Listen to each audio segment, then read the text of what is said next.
কতটুকু প্রত্যাশা করা হয় তার সাথে সম্পর্কযুক্ত। কিছু কিছু মানুষ মনে মনে এই সিদ্ধান্তে উপনীত হয়ে যায় যে আমি সারা জীবন ধরে অসংখ্য পাপে নিমজ্জিত ছিলাম, আল্লাহ মনে হয় আমাকে খুব একটা পছন্দ করেন না। কোনো মানুষ এমনকি এতদূর পর্যন্ত চলে যায় যে বলে ওঠে আল্লাহ আমাকে পছন্দ করেন না, আল্লাহ আমার উপর খুবই রাগান্বিত। আমি জানতাম আল্লাহ এই কাজগুলো আমাকে করতে নিষেধ করেছেন, কিন্তু তারপরেও আমি করেছি। শুধু একবার নয়, বহুবার এই খারাপ কাজগুলো করেছি। সুতরাং আল্লাহর ভালো মানুষের তালিকায় আমি নেই, আমার নামাজের কোনো দাম নেই। মানুষ যখন নিজের সম্পর্কে এইরকম ধারণা পোষণ করে তখন সে কি করে জানেন? আমি তো খুবই খারাপ মানুষ। আপনি কি আমার জন্য একটু দোয়া করতে পারবেন? কারণ আমি ইতিমধ্যে দোয়া করার যোগ্যতা হারিয়ে ফেলেছি।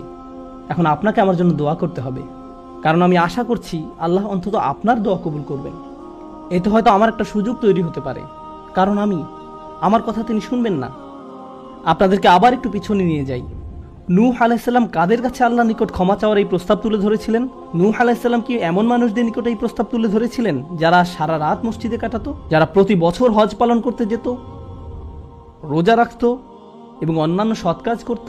না, নূহ আলাইহিসসালাম ক্ষমা পাওয়ার এই প্রস্তাব তুলে ধরেন ইতিহাসের অন্যতম একটি বিদ্রোহী সম্প্রদায়ের প্রতি, যারা প্রজন্মের পর প্রজন্ম ধরে বিদ্রোহী ছিল। তিনি তাদের বলেন, তোমরা যদি শুধু ক্ষমা চাও, আল্লাহ শুধু তোমাদের ক্ষমা করবেন তাই নয়, বরং তিনি তোমাদের জন্য আকাশের ধনভাণ্ডার খুলে দেবেন। নিজের সম্পর্কে এমন বলবেন না যে আমি অনেক দূরে হারিয়ে গেছি, যদি কিছু হয় তা হবে আমার মায়ের দোয়াতে বা